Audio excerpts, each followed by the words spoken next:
Gente, boa tarde, todos, todas e todos. A gente começa agora mais uma roda de conversa que está sendo proposto pelo Equar Jovem, que ele é composto por 3 organizações, pelo Grito dos Excluídos, pelo Movimento Nacional de Meninos e Meninas de Rua e pelo Movimento da População de Rua. Aí, para dar início a essa roda de conversa, a gente chama um companheiro nosso para ele estar acolhendo a gente, acolhendo um pouco as pessoas que estão aqui, que é o Adam. Ele está por aí? Estou sim. Tá por aí, Adam? Então, daí, se você pudesse se apresentar e já começar acolhendo as pessoas, seria legal. Tá bom? Bem. Ok, beleza. Posso dar sequência aqui. Então, boa tarde, né, a todos, a todas, a todes.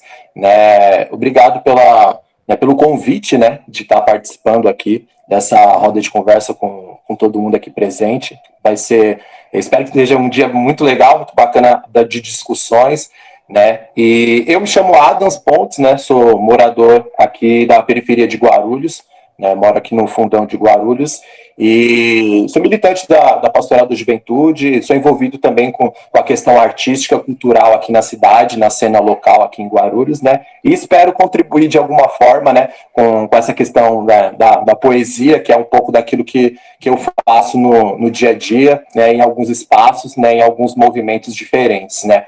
Então, no dia de hoje, né, eu queria tentar, né, fazer uma proposta um pouco diferente, trazer um pouco dessa arte para o dia de hoje e, de alguma forma, de certa forma, tentar, né, colaborar e contribuir com as discussões aí do dia, né, para iniciar, colocar um pontinho, né, nesse início dessa discussão, né. Então, eu fiz aqui uma poesia durante a semana e eu trouxe ela aqui para o dia de hoje para a gente iniciar com algumas pequenas provocações, com algumas coisas, né? Eu espero que vocês gostem, que possa, de certa forma, colaborar, ajudar de alguma forma, beleza? Então, vamos lá. Ela é mais ou menos assim. Os problemas foram cancelados. Resolveram todos eles na madrugada em apenas uma canetada. Os problemas foram cancelados. Cancelaram todos eles na madrugada em apenas uma canetada. Os problemas foram cancelados. Resolveram todos eles na madrugada em apenas uma canetada. Os problemas foram cancelados. Resolveram todos eles na madrugada em apenas uma canetada. Nem um pelo. Tudo que contaram é mentira. E por coincidência, é 1º de abril. Não tem progresso sem acesso, mas quem dá acesso ao feto alimentada pela mama de um país em regresso, retrocesso. O cordão não cortou e você não acordou, não enxergou o roubo dos seus sonhos enquanto levam seu cobertor. No frio das calçadas, sua alma é lançada e a culpa é sua? Que a busca por meritocracia não foi conquistada? Nas manchetes, um borrão, em cima do jovem cidadão, que não teve nada, nem acesso, nem educação. Mas que educação estamos lidando? De que acesso estamos falando? Libertação é muito mais que inserção e inclusão, irmão. É o despertar do verdadeiro sentimento de apropriação. É coquetel molotov para cima das estruturas. É reestruturação do saber através das lacunas. Mas de que lacuna estamos falando? O Estado, numa operação tapa-buracos, não devia estar atuando? Ou apenas o sol com a peneira está tapando? Assim como Djonga, tentando dar o meu melhor na minha pior fase, sabe como é, menor? Ferida se cura com o tempo, não com gaze. Mas aqui é tipo Gaza, onde os refugiados de nossa sociedade vêm na rua sua casa. Sina suja de calçadas sujas, nossa raça fazer seu lar. E aí é que tá. Alternativas de alteração à situação, será que constar? Mas imóveis abandonados de que famílias em situação de rua, alguém me ajude a fechar essa conta? Com tantas discrepâncias em relação às situações vividas, que fica aqui a questão de como aplicar o ECA na prática, garantindo direitos de tanta gente sofrida. Sofrida sou, sofrida luta, verso revolucionário da banda As Despejadas, que no nome me lembra a luta. daquelas tantas despejadas que nem ao menos tiveram chance de chegar à vida adulta.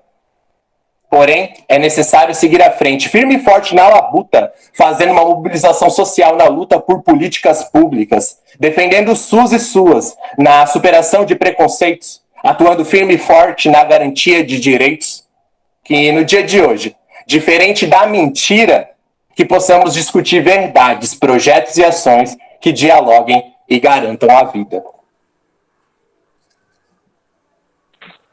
Obrigada, Ada. Faz a gente refletir, né? Acho que a arte tem esse poder de fazer a gente pensar um pouco no nosso cotidiano de forma leve e reflexiva. Só vou falar um pouquinho do Ecoar e das organizações que estão aqui, e depois eu volto para falar um pouco com a Irandi e com o Wilson, que vão estar aqui para contribuir com a gente. O pessoal está falando no chat aqui, ótimo poema. Daí, depois, se você quiser socializar com a gente o poema, deixar para a gente poder passar para as pessoas, acho que é legal também. Então, eu tinha colocado no Ecoar. O Ecoar é uma iniciativa das organizações que busca discutir um pouco a situação de rua de criança e adolescente. E a gente está se propondo a fazer algumas rodas de conversa para pensar a situação de rua, em especial de crianças, né? E para isso a gente está fazendo algumas rodas de conversa. A gente fez uma primeira, que foi para discutir a rua, criança e adolescente e o Covid. E agora a gente está fazendo a segunda roda, que a gente vai estar discutindo o conselho tutelar e a situação de rua, e as crianças em situação de rua. Aí, por que a gente chegou nesse tema? Primeiro, porque a gente tem vivenciado, as organizações trazem algumas dificuldades em relação ao Conselho Tutelar. E a gente confia nesse órgão, a gente acha que o Conselho Tutelar foi criado para defender criança e adolescente, para garantir seus direitos, e é por isso que a gente não desiste do Conselho Tutelar e a gente quer estar junto. E daí, para estar junto, a gente precisa pensar, né? A gente precisa refletir sobre as ações. Daí a gente convidou a Irandi e o Wilson. Mas antes de passar a palavra para os dois, eu queria chamar o Darcy, se ele pudesse falar um pouco do movimento, e o Seite. Eu me apresentei, sou do Movimento Nacional de Meninos e Meninas de Rua. O movimento é uma organização, é um movimento social que atua há mais de 30 anos a nível nacional. E aqui eu estou representando o movimento São Paulo. Então, é desse lugar que a gente está falando. Daí passar para o Darcy e para o Seite. Darcy. Obrigado, Néia. Boa tarde a todos. É um imenso prazer estar aqui reunido, né, com esse time aí maravilhoso para ficar discutindo sobre a relação do Conselho Tutelar e a população de rua, que no caso é a criança e o adolescente. Eu sou o coordenador nacional do Movimento Nacional População de Rua. Estamos aí na luta junto com os meninos e meninas de rua e a Associação do Grito dos Excluídos, juntamente com vocês. É claro, né? Sem vocês nada disso poderia estar acontecendo.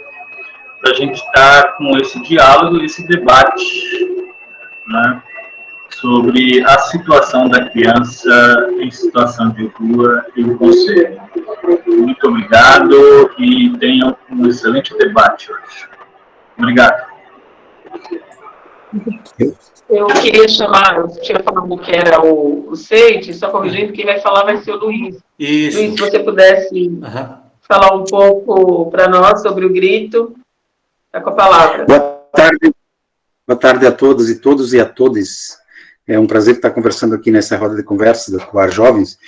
Então, o Grito dos Excluídos Continental, ele nasceu em 1999 e está presente atualmente em 10 países. E tem como slogan, desde a sua fundação, por trabalho, justiça e vida, trabalho, justiça e vida.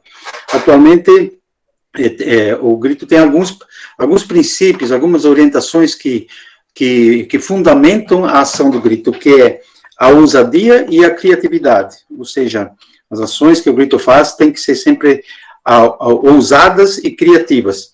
também o grito destaca o protagonismo das pessoas, né, dos excluídos, aqueles que, aos quais ninguém interessa praticamente, mas o grito justamente surgiu para isso.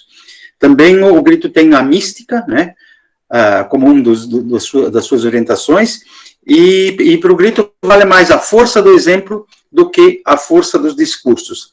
Atualmente, nós trabalhamos na defesa dos direitos sociais, né, e o tema da seguridade social.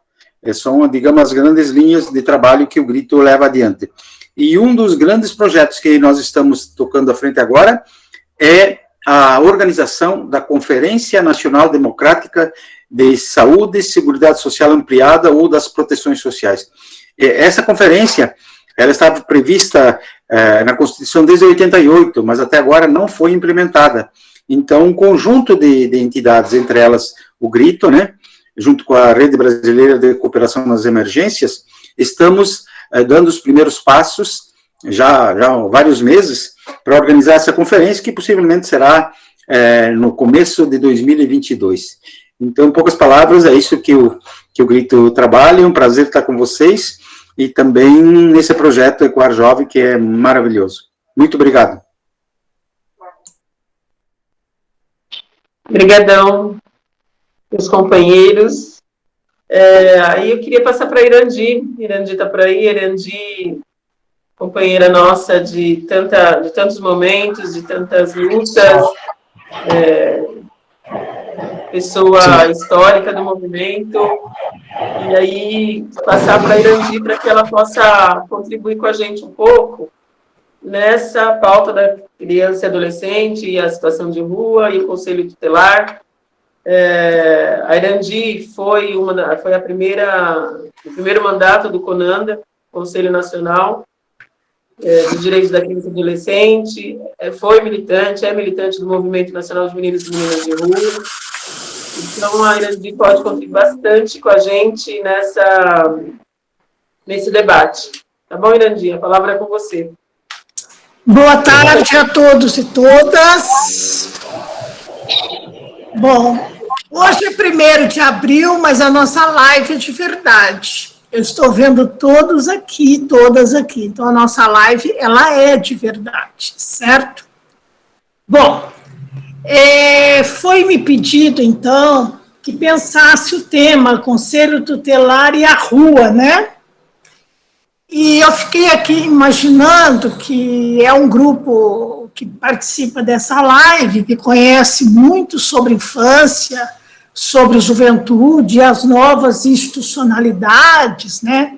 Então, eu pensei, assim, que a minha fala poderia, assim, trazer o contexto de criação dos conselhos tutelares, porque é o tema, vamos dizer, central.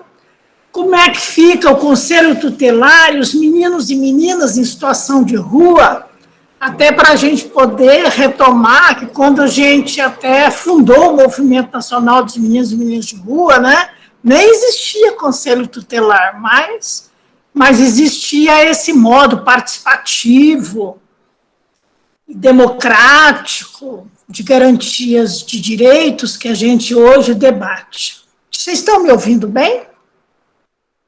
Sim. Tá bom.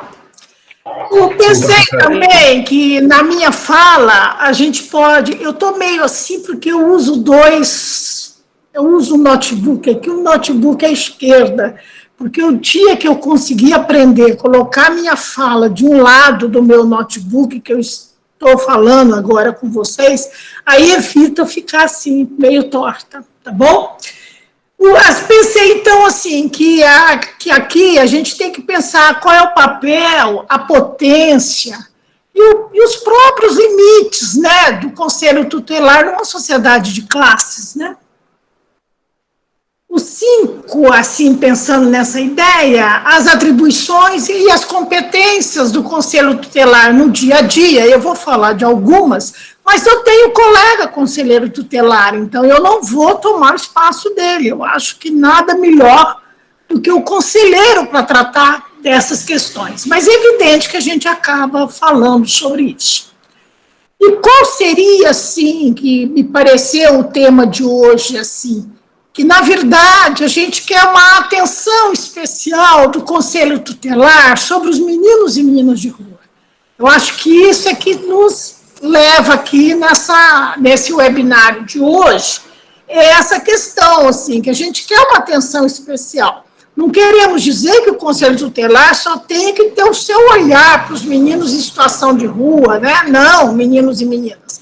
Mas qual é a atenção especial? Afinal de contas, o Conselho Tutelar nasce, sabe, como uma proposta já que a gente vem debatendo desde a década de 80, que a gente vem discutindo como ter um espaço, um órgão, uma instituição que possa pensar mesmo na nossa infância, na nossa juventude, diferente desses organismos e mecanismos tradicionais que o Estado brasileiro acabou adotando, desde, vamos dizer assim, de 1927, até um pouco antes, porque, na verdade, os tribunais de menores surgem no Brasil em 1923, portanto, até antes, né, do primeiro Código de Menores.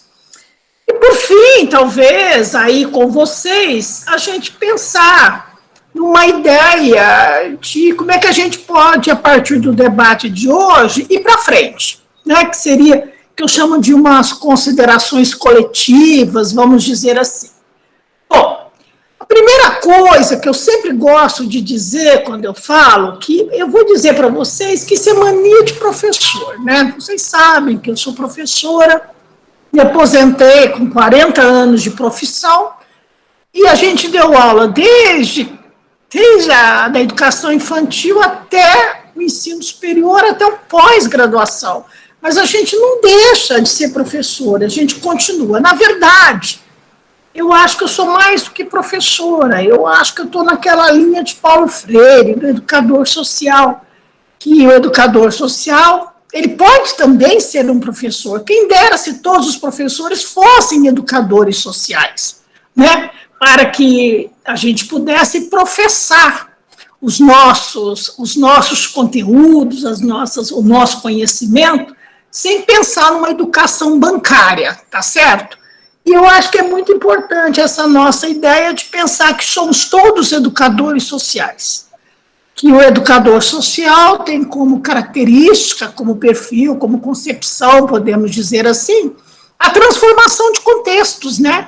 A transformação de realidades. E no nosso caso muito especial, a transformação de corações e mentes em favor da nossa infância, em favor da nossa adolescência, principalmente aquela excluída, né, dos patamares mínimos ou dos patamares de uma cidadania plena, podemos dizer assim.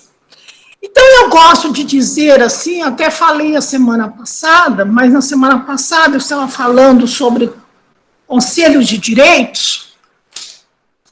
Qual seria a ideia, né? Qual foi a ideia criada, o que na verdade seria a concepção, tomada essa concepção como ponto de partida para a criação desse órgão ou dessa instância chamada Conselho Tutelar?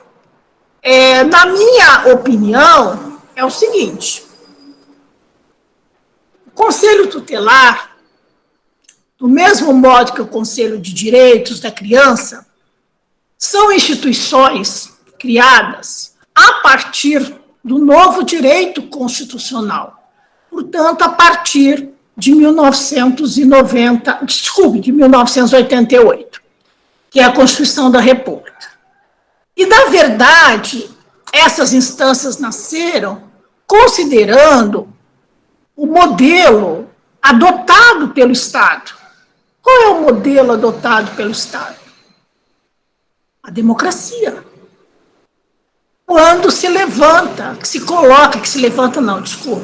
quando se dispõe, estabelece na Constituição da República que o Estado democrático de direito nada mais é do que a representação de uma democracia. Evidentemente que se nós olharmos para a diferença entre o Conselho de Direitos, isso nas 3 esferas da administração pública, e o Conselho Tutelar, nós vamos verificar que aí tem algumas alterações, ou, melhor dizendo, algum modo de pensar um pouco diferente da simples democracia, vamos dizer assim, essa ideia de democracia. Então, com o Conselho de Direitos, nós podemos dizer que nós temos a democracia no seu estado representativo, no seu modo representativo. Por quê? Porque no Conselho de Direitos está a representação tanto dos governos e as suas instâncias burocráticas, vamos dizer assim, como dos representantes da sociedade civil. Por exemplo, eu fui da primeira gestão do CONANDA, em 1992 e 1994, olha, gente, como faz tempo, e eu representava os trabalhadores da área que a gente chamava da área da menoridade, porque a gente ainda podia falar desse jeito, né? Hoje, não, a gente representaria o movimento, os trabalhadores da infância e da adolescência e até da juventude, podemos dizer assim. Então, eu representava a Central Única dos Trabalhadores, porque eu era sindicalista na minha base de trabalho. Todo mundo sabe que eu trabalhei na FEBEM por 17 anos, e como trabalhadora da FEBEM, eu era do Citraenfa, do antigo Citraenfa, que representava a FEBEM. Então, representava a FEBEM? Não, representava os trabalhadores. Então, nós éramos filiados à CUT. Então, como eu era uma das poucas pessoas sindicalistas e de um sindicato muito específico na área de criança e adolescente, então eu representava a Central Única dos Trabalhadores nessa eleição que a gente chama dessa assembleia que elegeu, né, os representantes da sociedade civil. Então eu era titular e o Conselho Federal dos Assistentes Sociais, né, era suplente.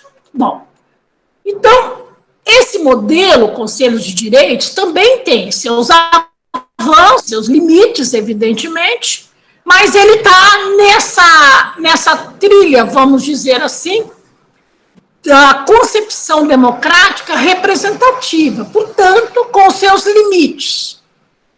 Portanto, uma representação com CNPJ. Então, só de você já ter um CNPJ, já significa responsabilidades muito diferentes de um outro tipo, né, de representação. No nosso caso de conselho, era sempre desse modo. E ainda está pior, porque, na verdade, a gente ainda, quando nascemos os primeiros conselhos de direitos, ainda a gente trazia a representação dos movimentos populares, dos movimentos sociocomunitários. Se precisava da representação deles enquanto CNPJ, o que as organizações sociais faziam? Indicavam, né, esses representantes dos movimentos sociais, né, no caso, como da sua organização. Hoje não. Hoje ficou uma representação tão de CNPJ que muitas vezes você nem lembra que aquela representação é a sociedade civil. Por quê? Porque a gente sabe dos limites, das diferenças e das dificuldades do que é ser conselheiro nessas instâncias, tá certo? Até também, porque se a gente olhar para esses de 90 para cá, quando institui os primeiros conselhos de direitos, o movimento social da infância, ele vem se modificando e vai sendo criado outras instituições e outros movimentos mais voltados para ter chamado o terceiro setor, ou então mesmo ligado ao empreendedorismo, ligado às empresas, né? Então, a gente vai tendo uma modificação desse movimento e acaba ficando esse movimento social da infância legítimo, vamos dizer assim, legítimo que eu digo porque foi por nossas mãos que nós temos o Estatuto da Criança e do Adolescente. Foi por nossas lutas que tivemos os artigos 228, né, da Constituição da República, 227, e o próprio 204, que trata da participação, tá certo? Então, assim, e essa sociedade civil, onde que ela ganhava sua representação sem CNPJ? Nos fóruns municipais, nos fóruns estaduais e nos fóruns nacionais. Assim deveria ter sido. Mas o movimento é sempre assim, vai e volta, depende do avanço, né? E depende também de retrocessos, e muitas vezes essa dependência está muito ligada. A que essa dependência? A uma dificuldade de garantia de direitos de crianças e adolescentes e de garantia de participação realmente popular nos destinos da administração pública. Então, quando você tem governos pouco democráticos, ou então que usa a palavra democrático, mas na verdade, atua em outros modelos mais, vamos dizer assim, antidemocráticos, conservadores, tradicionalistas e muitas vezes até totalitários, com isso você tem um atraso, você tem um recuo da sociedade civil, é comum isso, né? Agora, os fóruns de defesa dos direitos da criança e do adolescente, eles foram perdendo ao longo da criação de outras modalidades ou outros desenhos de instituições, ele foi perdendo esse papel. E hoje, assim, eu fico um pouco entristecida quando eu vejo, por exemplo, que nós temos representantes nos conselhos de direitos que sequer sabem que existe Fórum Municipal dos Direitos da Criança, Fórum Estadual dos Direitos da Criança, Fórum Nacional, e também esses fóruns também não se fazem valer junto a esses conselhos. Eu não vou ficar debatendo muito, não, porque o meu negócio é que hoje é o Conselho Tutelar, mas eu falei isso semana passada e foi ótimo, porque causou muito frisson. E o frisson que causou foi no seguinte sentido: vamos rever, então, o que nós estamos fazendo. E tem uma coisa muito maluca, que quando chega para você exercitar a democracia na base municipal, né, no locus municipal, a gente sabe o quanto que é difícil. Paulo Freire já falava assim, que nem sempre aquilo que está no município, onde as pessoas moram, onde elas têm rosto, né, na verdade, é mais democrático. Muitas vezes não, porque você pode ter uma perseguição ali, que sabe até onde você mora, a cor da sua casa, né? Então, assim, a gente também tem que pensar isso, que tem um pouco de dificuldade de você exercer uma democracia mais ativa, e às vezes em determinados territórios. Então, o que aconteceu muito com os fóruns da infância? Ele foi se juntando a outros fóruns de outras políticas públicas, e aí foi perdendo a sua essência. Vocês devem ouvir coisas da seguinte maneira, do seguinte modo: eu nem sei porque tem conselhos de direitos, já tem o da assistência social, para quê? Quantos de vocês já não ouviram isso? Para que ter fórum dos direitos da criança? Já tem o fórum dos trabalhadores da saúde, tem o fórum dos trabalhadores da educação, tem os fóruns dos trabalhadores da assistência. Para quê? Para que ter esse fórum, mais um fórum? Ainda tem os fóruns da cidadania, tem os fóruns dos direitos humanos, quer dizer. Então, eu acho que isso também são questões que a gente precisa pensar. Bom, mas então, fechando essa ideia e posso dizer assim, esses apontamentos para a crítica, a gente tem então um Conselho de Direitos que a gente diz que você tem ali um modelo de democracia representativa. Mas é um avanço se você olhar a história, não é, da política para a infância e adolescência no Brasil de 500 anos. Isso é um avanço. Sequer nós tínhamos esse espaço. E, às vezes, eu fico pensando, se a gente não entender como avanço, então por que o governo hoje, federal, tentou acabar com o CONANDA?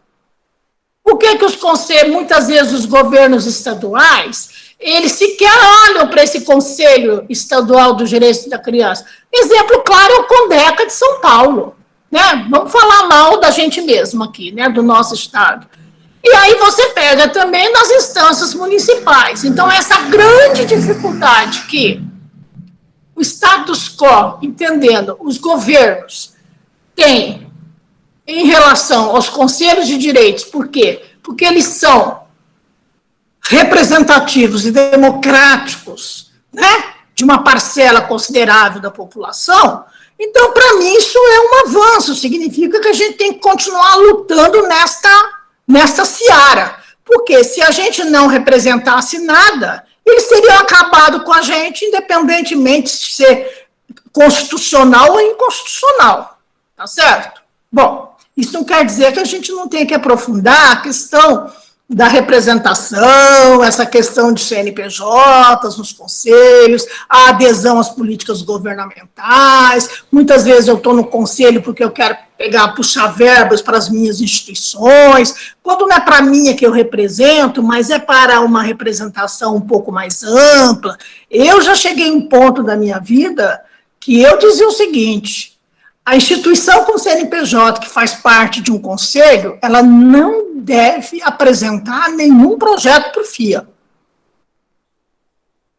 Porque ela tem que ser autônoma e independente, para ela ter condição de crítica.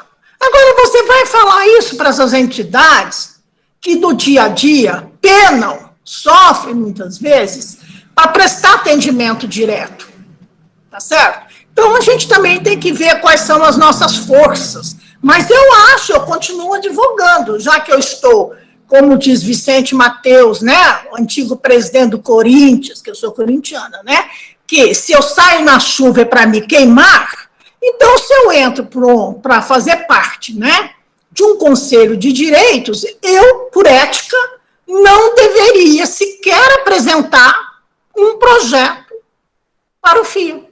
Para o Fundo da Infância e da Adolescência. Para quê? Por quê? Porque o FIA é gerido e gestado pelos conselhos. Então, eu, no mínimo, deveria ter este posicionamento.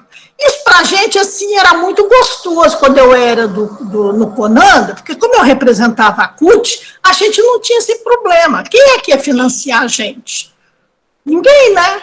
Tá certo? Então, eu sempre estava autonomamente. Mas não é bem verdade, porque quando eu era do Citraenfa, não tinha conselho ainda, tudo, nós tivemos recursos do governo federal para publicar o Estatuto da Criança e para publicar 8 cadernos sobre o Estatuto. Tanto que o Citraenfa foi a primeira instituição, inclusive, vamos dizer assim, dentro de governo e não no governo, imagina, fomos nós, sabe o que fizemos? Isso era uma obrigação legal? Nós é que mandamos reproduzir o Estatuto da Criança. Para quê? Os trabalhadores. Como é que os trabalhadores vão trabalhar se eles não conhecem a lei? E aí, claro, que para decodificar a lei a gente conseguiu. Tanto que esses cadernos nossos têm mais de 50 mil, sabe? Exemplares, várias edições e vários exemplares. E eu lembro que o miolo do Estatuto da Criança, que a gente, olha que loucura, o miolo do Estatuto da Criança produzido por um sindicato acabou virando o miolo dos governos, porque os governos pediam os miolos para a gente, que estava tudo prontinho, era só botar na gráfica, e claro que a gente encaminhava, porque afinal de contas a gente tinha também dinheiro público para isso. Então a gente também tem que ser correto na ação. Bom, fechando essa ideia. Eu disse, tem mais 5 minutos. Que isso, imagina, não, fecho não. Imagina, eu fiz 23 páginas sobre o assunto, mas eu vou lá, peraí, me dá mais aí 5 minutos, além do meu tempo. Eu não sei por que vocês me chamam, porque eu sou meio prolixa mesmo. Ai, meu Jesus amado. Bom. Ai, te adoro. Então. Bom, no caso do Conselho Tutelar, para a gente entender, até para a gente entender se o Conselho Tutelar pode, deve priorizar nesse olhar tão específico a população em situação de rua, no caso, crianças e adolescentes. O Conselho Tutelar, Eu acho que os conselheiros nem sabem disso, tá? A maioria dos conselheiros tutelares nem sabem disso.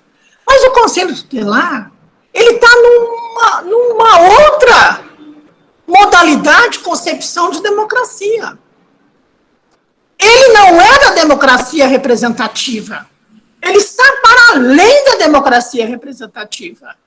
Ele é um modelo de democracia de fato participativa, de fato ativa. E agora, como estão agora denominando, inclusive os sociólogos americanos, que eu achei interessante, que eles falam de democracia aberta. Eu não pude estudar isso muito direito, porque eu estou muito cheia de coisa para fazer. Mas, então, assim, se eu penso nessa dimensão, que os conselhos tutelares, eles são, né, de um lado da democracia, que vamos dizer assim, o lado mais contundente da democracia, que é o lado da democracia aberta, ativa, participativa, olha o poder que esse conselho tutelar tem.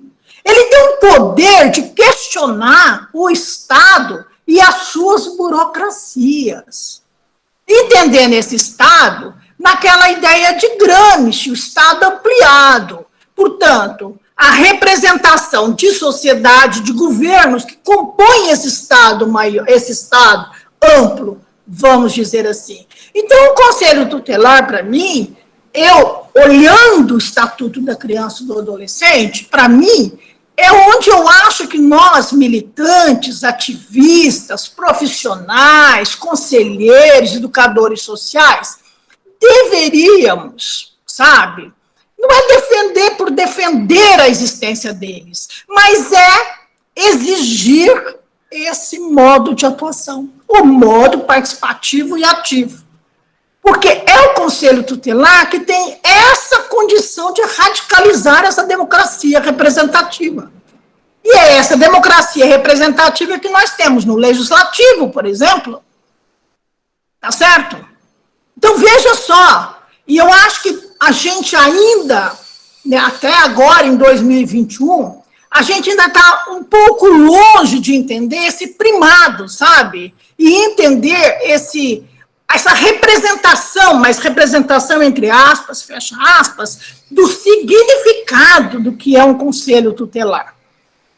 Talvez porque, quando a gente não sabia qual era o nome que a gente ia dar para esse conselho, a gente usou uma palavra, uma concepção muito equivocada.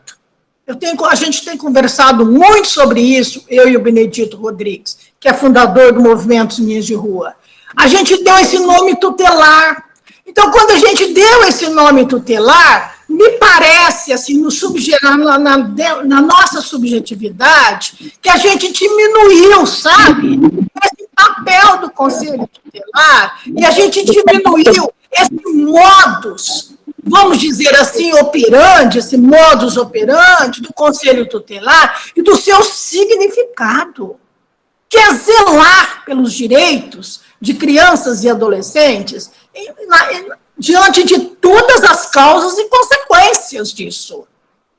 Tanto que hoje, por exemplo, já há entre algumas pessoas, nem posso dizer que isso é um movimento, que isso também tem que ser trabalhado com os conselhos tutelares, da gente fazer uma alteração desse nome. O pessoal fica desesperado para alterar as atribuições do conselho tutelar, o conselheiro tutelar que está aqui sabe bem disso, adora fazer plano de ação, plano de gestão de conselho, plano para isso, plano para aquilo, ficar amordaçando os conselhos tutelares, quando, na verdade, eu acho que a gente tinha que ganhar tempo para dizer, olha, acho que nesses anos todos a gente trabalhou com essa denominação, mas a gente está vendo que essa denominação é uma denominação um pouco mais, penso eu, de subjugação, e não de avanços, né? De potência que tem um conselho tutelar. Bom, então, se eu penso que um conselho tutelar ele está nesse modo da democracia ativa, portanto, ele está, né,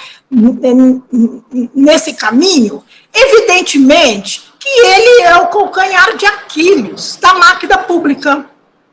E entendendo essa máquina pública um pouco mais não só do ponto de vista da operacionalização das políticas públicas, mas da própria criação, modificação das leis que dizem que protegem infância e adolescência.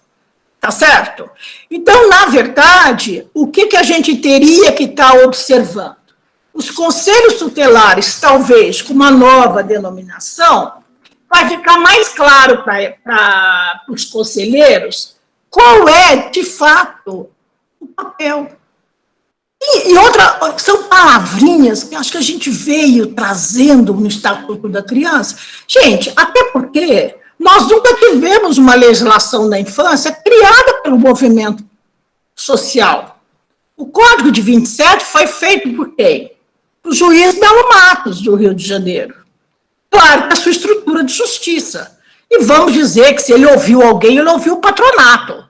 Tá certo? Portanto, o status quo do establishment, né, de governos. Depois, o Código de Menores de 79, em pleno regime ditatorial, né, que ontem aniversariou, vamos dizer assim. Tá certo? Então, assim, o próprio Código de 1979, que ele reforma, apenas reforma, né, na ditadura, o Código de 27, ele foi feito por quem? Também por juízes. E os juízes, inclusive do Estado do Rio, né, que eram os juízes com mais força. Nós, aqui de São Paulo, eu acho que ninguém, às vezes, nem sabe disso que eu fico contando, porque como eu sou das antigas, então, assim, eu tenho um pouco mais de trajetória nesse negócio, né? Aí, você veja, nós até tentamos aqui em São Paulo, no estado de São Paulo, trabalhar interferindo em plena ditadura, tentando interferir, que o Código de Menores não adotasse a doutrina da situação irregular, não penalizasse mais a infância empobrecida, não penalizasse os órfãos, os abandonados, como eles gostam de dizer, os delinquentes, não é isso? Então, a gente tentou, e olha, aí um dia a gente pode conversar sobre isso, e aí a gente pode mostrar para vocês quantos eventos, quantas reuniões, quantas mobilizações que em plena ditadura nós fizemos para ver se conseguia alterar alguma coisa em relação a esse código. Evidentemente que não conseguimos. As forças vivas aqui do estado de São Paulo, que muitas vezes também eram juízes e eram também promotores, mas era gente como nós, da sociedade civil, profissionais, nós perdemos. E quando que a gente ganha força? E quando que a gente ganha alteração? Quando nós derrubamos a ditadura. Tá certo? Então, quando a gente derrubou a ditadura, aí sim a gente virou um sujeito protagônico. Por isso que o Estatuto da Criança é muito comum dizer que ele tem problemas, que ele é incoerente, que ele tem muitos erros, né? E, na verdade, não, porque ele foi construído por pessoas como nós também, mas também por juízes, promotores, advogados, não importa. Mas ele foi construído pela primeira vez por um movimento social legítimo. Não um movimento social de patronatos, entendeu? Mas de movimento social que tem o pé na jaca, que quando pisa na jaca faz aquele cheiro nos bairros, né, nos territórios, na cidade, no país. Então, a gente está muito mais ligado com as lutas populares. Então, a gente conseguiu fazer o Estatuto da Criança. Que tem alguns problemas? Tem, mas a lei, ela é tão perfeita que todo dia que você abre, alguém quer colocar uma PEC, alguém quer fazer uma modificação, como fizeram várias modificações, que a gente pode até um dia aqui discutir sobre a desfiguração, né, que o Estatuto sofreu nesse período todo, quando, na verdade, eu acredito que não devia sofrer nenhuma desfiguração. Na verdade, talvez a grande modificação seria essa denominação do próprio Conselho Tutelar, da gente ter um outro nome para isso, e esse nome, evidentemente, não é um nome pelo nome, né, gente? Mas é um nome que carrega uma concepção, um olhar e trato à nossa infância e que, de fato, coloque o dedo na ferida de poderes que, se possível, tem até interesse de não ter nem estatuto da criança ou adolescente, então fica fazendo reforminhas. Bom, pensando nisso, então, eu vou fechando, eu vou falar um pouquinho. Pudesse fechando, Randy, por conta do tempo, com o Wilson também.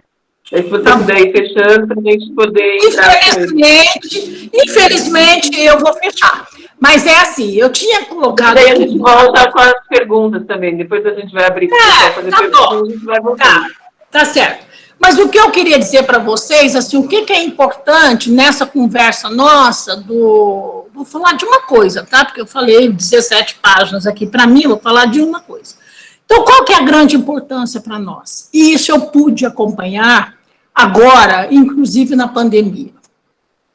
Com tudo que aconteceu, que acontece com os conselhos tutelares, se não fossem eles abertos, com seus 5 mil, o colega deve saber melhor o número, mas vou colocar 5 mil como assim, no geral, né, da existência de conselhos tutelares, essa nossa infância empobrecida, essa nossa infância que está presa dentro de casa, pela questão da pandemia, né? Eles só puderam eles só puderam ser escutados mesmo, por quem? Por quem estava de porta aberta. Quem é que estava de porta aberta? Quando muitos serviços estão de portas fechadas. Quem é que está de porta aberta? Então, a gente tem histórias, a gente tem ações concretas, inclusive partindo da fala de crianças e adolescentes, que o Conselho Tutelar os salvaram nesse momento de pandemia, porque eles puderam ir ao Conselho Tutelar para serem escutados, para falar o que estava acontecendo com eles. Tanto que, se vocês observarem, há toda uma queixa geral sobre que serviços que não são essenciais aqui ou ali, ninguém lembra que o Conselho Tutelar é um serviço essencial. Quando eu digo serviço, vocês entenderam, eu não estou reduzindo a serviço, como diz as políticas públicas, eu estou dizendo um serviço no sentido o quê? Escuta, né? Reivindica, requisita. Então, é no sentido de que eles estão prestando uma ação pública que nesse ano de pandemia, se não fossem eles, eu não sei o que estaria acontecendo no cotidiano de crianças e adolescentes. Eu acompanhei em 2 municípios aqui do estado de São Paulo, porque o pessoal me procura para falar, professora, está acontecendo isso, o que a gente faz? Eu escuto todos, converso, vejo e tal, e eu vou dizendo, olha, que bom que procuraram vocês para uma situação dessa. Então, significa que o papel de vocês é importante, é fundamental. Então, na questão da minha ideia dos meninos e meninas em situação de rua, eu vou dizer para vocês, eu acredito que se não fossem os conselhos tutelares, eu não sei como é que estaria em tese, eu estou dizendo em tese, porque os números, os conselhos tutelares, eu não tenho ainda os dados, né, dos conselhos tutelares, do que foi essa atenção feita. E mostrar, eu acho que conseguiu mostrar nesse período da pandemia, que conselho tutelar não faz atendimento. Conselho tutelar não é CREAS, não é CRAS, não é escola, não é saúde. Conselho tutelar é um órgão público, autônomo, tá certo? E é um órgão de defesa, que não se confunde com o executivo, não se confunde com o legislativo e não se confunde com o sistema de justiça. E também não deve se confundir com as ações sociais, vamos dizer assim, executadas pelas organizações sociais, também não. O Conselho Tutelar, ele é diferente de tudo isso. Por isso que eu quis dizer um pouco mais para vocês que, como ele é da democracia ativa, da democracia participativa, ele tem uma responsabilidade muito maior que num primeiro momento do nosso cotidiano, a gente pode não ver. Mas aí a gente pensa, olhando a trajetória dos conselhos e nos espelhando no que está acontecendo nesse desgoverno brasileiro, que eu acho que pelo menos uma frente nós tivemos, que é a frente dos conselhos tutelares. Porque até vou dizer para vocês, eu não tenho visto que a frente dos conselhos de direitos tomou para si o que eles tinham que tomar. Cadê os conselhos de direitos dialogando com crianças e adolescentes? Não está dialogando, porque podia dialogar a partir de... Como nós estamos dialogando com webinário, com lives, etc.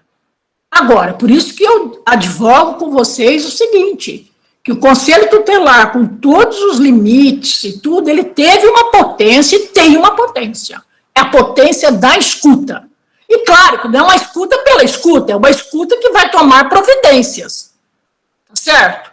E muitas vezes essas providências, o Conselho Tutelar, principalmente nesse período de pandemia, escutou meninos e meninas para dizer o que é melhor, o que é de melhor que a gente pode fazer para vocês nesse momento.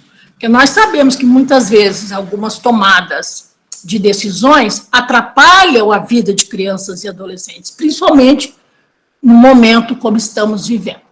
Então, eu vou deixar, viu, porque aí eu tenho muitas outras coisas, mas eu deixo para depois, tá bom? Vocês desculpem aí, mas como eu achei que era até 5h30 da tarde, eu ia falar bastante, mas tudo bem, faz...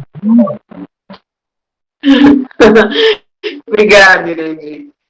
A gente ficaria ouvindo você a tarde toda aqui. Acho que é uma aula. Você tem a coisa do jeito de falar que vai envolvendo a gente vai ficando. Mas a ideia da roda também é a gente poder trocar um pouco.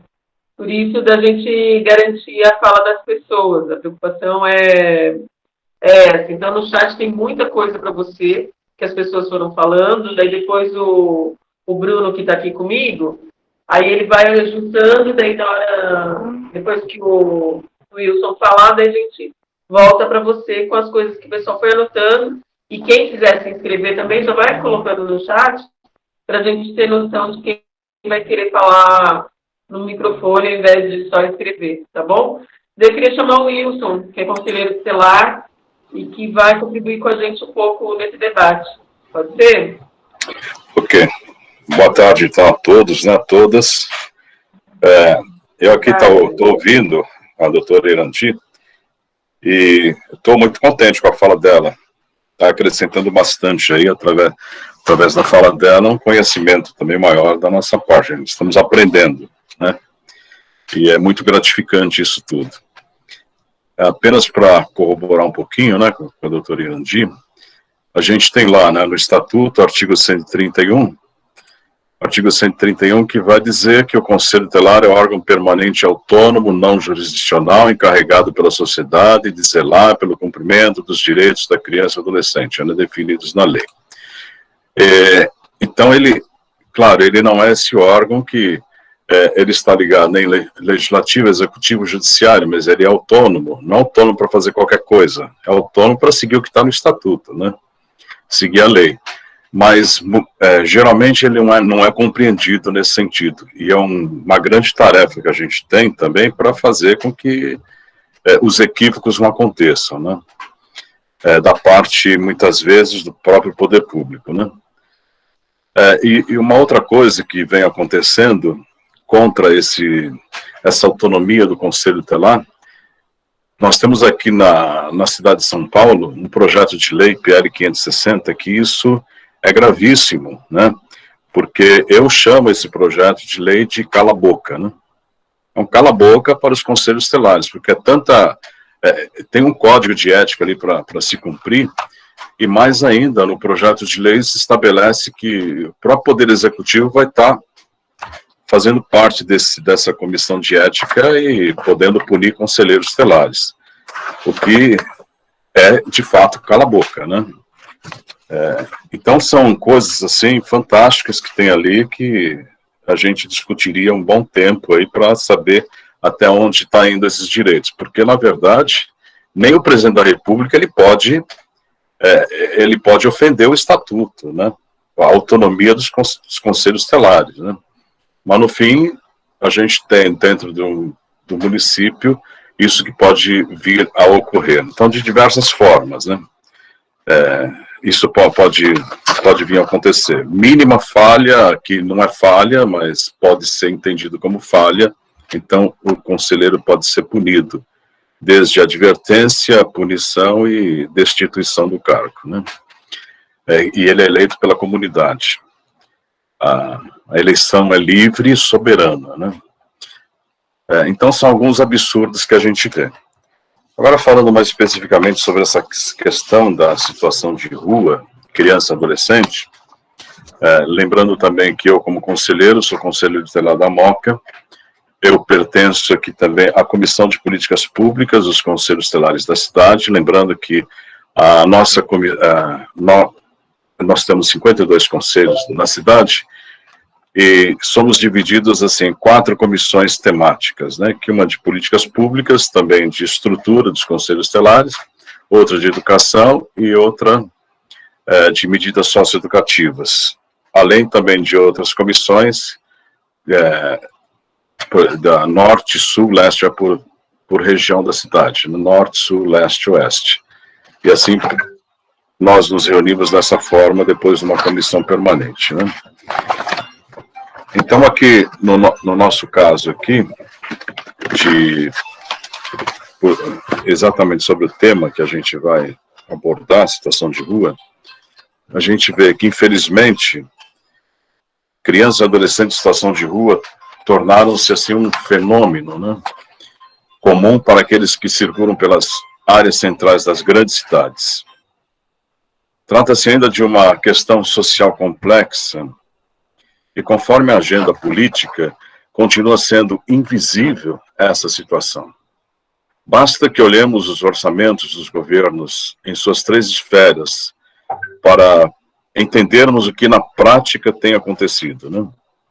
As áreas sociais de interesse de crianças e adolescentes têm diminuído as suas verbas orçamentárias de modo muito sensível. Cortes na saúde, educação, cultura, habitação, que dizem respeito diretamente à vida das crianças e adolescentes e às suas famílias, né? Então, na cidade de São Paulo, como a cidade onde se concentra a maior população das cidades brasileiras, o fenômeno tem uma acentuação ainda maior, né? E com a sua peculiaridade própria, né? A gente tem, na área mesmo do Conselho Tutelar da Moca, de quase 400 mil habitantes, nós temos aqui uma realidade de imigrantes muito intensa, bolivianos, paraguaios, chineses, judeus, os migrantes mesmo aqui internos aqui no Brasil, e que vivem realidades diferentes, e temos aqui uma concentração, só para especificando aqui, uma área chamada Fábrica 5, que temos quase 5 mil pessoas morando nessa área, né? Então aqui nós temos divididos dentro desse quadrado aí, né, dessa fábrica que foi falida, mas o prédio, ele existe. Então, o que é que a gente vê aí? Comunidade haitianos, comunidade bolivianos, comunidade de moçambicanos, enfim, tem uma série de comunidades aqui dentro desse mesmo espaço, né? Tchau, gente. Tchau, sai. Maia, aqui, Maia. Por favor, fechar os microfones, quem não estiver falando. Tipo, o pessoal fechar o microfone, gente. Tá. Então, continuando. Então, é notável também essa situação de crianças e adolescentes em situação de rua e situação na rua, né? Então, há que se diferenciar também essas duas situações presentes aqui. Um número grande de crianças e adolescentes em situação de rua, que são aqueles que têm um endereço, têm família, estão nas ruas porque exercem alguma espécie de atividade. vendem seus produtos para levar algum dinheiro para casa. Atuam nos faróis, nos locais de acesso ao comércio, nos transportes aqui, trens, metrôs e assim por diante. Mas eles acabam voltando para casa, esses, né? E é uma quantidade grande que tem aqui. Outro fenômeno é daquela criança e adolescente que vive na rua, mora na rua e acabou perdendo, né, o vínculo com a sua entidade familiar. De qualquer modo, tanto quem está na rua e tem algum vínculo familiar e quem não tem o vínculo familiar estão padecendo do mesmo rigor próprio das ruas, né? São violentadas em seus direitos, sofrem a violência física, psicológica, mental e perdem o seu eixo de espaço e de tempo. Isso é importante, essa reflexão sobre isso, né? Quer dizer, nesse tempo de pandemia, por exemplo, esse fenômeno todos experimentamos, né? Uns em grau maior, outros em grau menor, mas passamos em algum momento por sua experiência da perda de espaço e de tempo pela forma do trabalho, ou seja, online, né? Ou também aquele trabalho presencial. E essa troca, um dia tá numa forma de trabalho, outro dia está noutra, e de muitos já têm ouvido falar sobre as datas, os esquecimentos de tal compromisso, etc. Porque tira a gente daquele espaço e do tempo também, né? Então, quem vive na rua e tem essa realidade em suas vidas, é a mesma coisa, né? Portanto, é um desafio o do pertencimento. Enquanto pessoa com sua individualidade, enquanto pessoa que faz parte de uma comunidade,